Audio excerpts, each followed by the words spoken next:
Good morning, Danny Rocket here.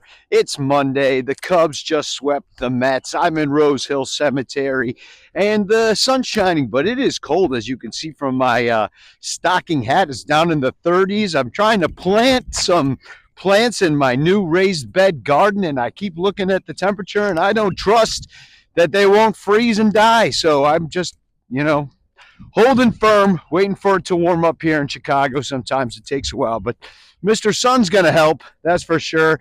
And the Cubs bats are hot. Well, not really yesterday. They only scored 2 runs, but that's all they needed in 10 innings to beat the Mets, who are just flailing.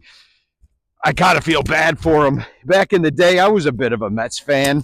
I lived in New York City for a long time, and if you want to go watch some baseball games, you got the Mets or the Yankees, pretty much. And I lived pretty close to Yankee Stadium, but I would go see the Mets because, F the Yankees, man. Screw them. I can't be a Yankee fan, not even close. And I could never really be a Mets fan. Every time the Cubs would come to town, I would just naturally root for them more. But, watching the Mets and the fact that the Cubs played in a different division, I would kind of hope for them to do well. And then I was at a couple of those games with the Mets against the Phillies back in like 2007, 2008 when they blew it at the end of the season. And I watched those fans lay into them as they lost the lead at the end of the year and gave up the division to the Phillies. And it's wild. The Mets, they have their own vibe about losing, but, like the Red Sox in a way, they're always close. They have good teams and they get close to, they get in the playoffs quite a bit, and then they choke there. I don't even know how many world championships they have. Two? No, three? I don't know. But see, I'm not much of a Mets fan. I know that the Cubs only have three. So we could use a few more, at least one more in my lifetime, right? Anyway, the Cubs look good right now. They did just sweep the Mets, and they're doing it without two of their best pitchers, one that's coming back, one that's not. Boyd's coming back this week. So that's great news. He's going to come back against the Phillies, I think, on Wednesday or Thursday. Wednesday? I don't know. One of the days. He's coming back soon, but Horton obviously out for the year. We could just kind of forget about him and hope he recovers well. And it sucks, though. It really sucks. But that's why you have Colin Ray on the mound tonight in a rematch against Aaron Nola that happened last week. Cubs won that one 10-4. So that's good. We got 8 hits off of Nola. I mean, he's a veteran pitcher, knows what he's doing out there. But the Phillies, they're aging right now and aging in place. And you never know when that table's going to turn on you. You know what I mean? It's turning possibly.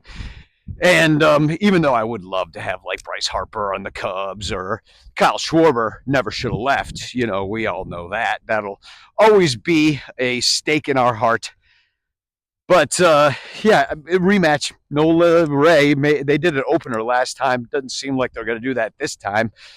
So, I don't know why you did it once against the Phillies and not this time, just to switch it up. Or you want to get, was it Riley Martin, I believe, started that last one.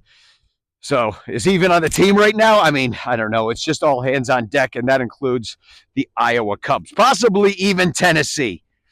That's where we're at right now with the Palencia went down. I mean, that hurts, but then you've got Thielbar stepping up into the role. Kid throws hard. I mean, he throws with his left hand, so that then you're down a lefty for earlier in the game. But you do what you have to get the job done, and they did it. Thielbar twice now. Now he's probably unavailable today, so I don't know who it'll be today. I mean, he's the backup to the backup anyway, because you had Philippe Maton, but he's gone. And you've got, who else? Who's the other guy? We barely even got to know him, any of these guys, before they went down. So I don't know who it'll be. Oh, Porter Hodge, who was supposed to maybe be part of it. He's down. He's done. But he wasn't even on the team, I don't think. Anyway, it's been rough. It's been rough with the injuries. And every team has them. So you just got to have the depth. Seems to be doing a good job. In fact, the guys that they've had out there recently have done a better job than the expensive money that they spent on, your Philippe Matons. So that's, I mean, so that's good, I guess. You but it begs to question, like, if they should have signed those guys in the first place. Like maybe Felipe Maton and, like, I don't know, Hector Neris and, like, uh, the other guy from the Presley. Maybe those are the signings that you shouldn't be making in the offseason, because these guys end up stinking or getting hurt. I mean, why don't you trust the arms that you've been developing this whole time? I mean, you got Caleb Thielbar. You weren't expecting him to do any of this stuff, but Craig's piecing it together. So this is a 5-game winning streak, and they're doing the matchups with the righty-lefty butt-wiping hand, which is the most important thing in baseball. It worked out the other day as Carson Kelly socked that 3-run homer after the pitching change to counter that, and not left Ballesteros face a lefty. And although that frustrates people, I think, for, like, just making that in-game move just to make it in that situation, it was probably the right thing to do. It's just not always the right thing to do. I mean, Carson Kelly doesn't really need at-bats. Ballesteros does, and he needs them against lefties. So I'm hoping that they give him even a start against a lefty. I don't know. You're going to have to eventually, in an emergency.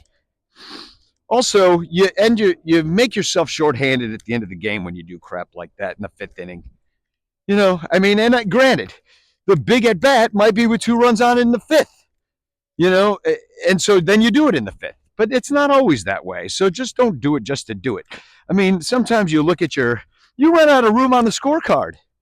There's 4 different dudes in the pinch hitter box, or in the designated hitter box, and then later in the game, it's like the 8th, the Cubs are within 2 or 3, and you're like, oh, they're coming back. Oh, they got nobody to put in there, and all of a sudden we're watching a fucking at bat from Scott Kingery.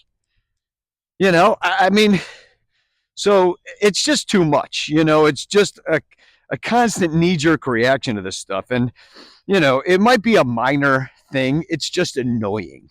I don't think it's gonna amount to more than maybe a win or 2 a year. Either way, I'd be curious to know if you could, like, run a simulation by where you didn't do it and see if there was any difference. Like, just put in Ballesteros' next at bat against the lefty and just put that into the numbers and see what would have happened. Like, maybe he moves a runner over and they get the run in anyway, that kind of thing. Maybe he strikes out miserably. And then in that case, you'd be like, well, who wants to see that?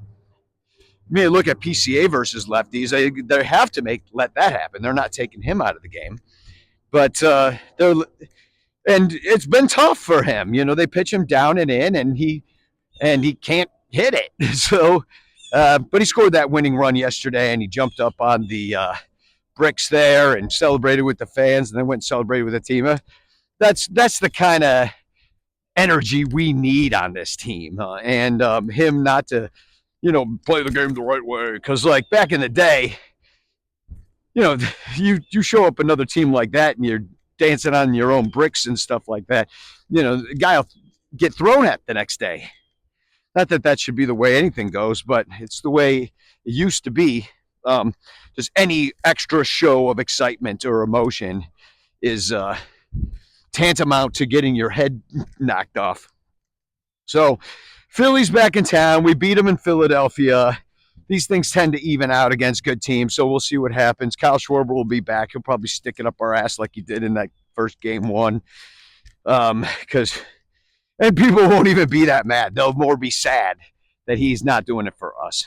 But yeah, older team. I'm hoping we can at least split the series. It's a 4-gamer, and hopefully we can at least split with them, although I'd love to take the series.